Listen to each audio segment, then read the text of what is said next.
దేవునికి స్తోత్రములు. మీ అందరికీ నా వందనములు. ఈరోజు దేవుని వాగ్దానము. మీ దుఃఖము సంతోషమగునని మీతో నిశ్చయముగా చెప్పుచున్నాను.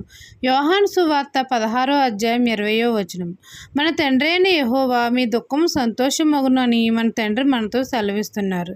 తండ్రి ప్రియకుమారుడైన యేసయ్య ద్వారా మన అందరికీ సమస్త పాపాల నుండి విడుదల కలిగించాడు. మన ప్రభువైన యేసయ్య మన దుఃఖమునకు ప్రతిగా సంతోష వస్త్రాన్ని ధరింపచేసి ఉన్నాడు. మనమందరము సత్యస్వరూపి అయిన ఆత్మను కలిగి ఉన్నాము కాబట్టి నీతిని ప్రేమించి దుర్నీతిని ద్వేషించాలి. తండ్రి మనకిచ్చిన ఉచితమైన రక్షణ ద్వారా మన దుఃఖము సంతోషంగా మారినది. ఆయనను నమ్ముకొనుట ద్వారా పాపానిపై జయము, మరణంపై జయము, దుష్టుడిపై జయము, లోకంపై జయము, లోకాశలపై జయము కలిగినది. తండ్రి మన జీవితాల్లో శాంతిని, సమాధానాన్ని కలగజేశాడు. మన కష్ట సమయంలో ఉన్నప్పుడు, వేదనలో ఉన్నప్పుడు మనం ప్రార్థన చేసినప్పుడు మన తండ్రి మన ప్రతి బాష్ప బిందువును తుడిచివేసి మన దుఃఖమును సంతోషంగా మార్చాడు. మన అందరి జీవితాల్లో శాంతిని, సమాధానాన్ని కలగజేశాడు.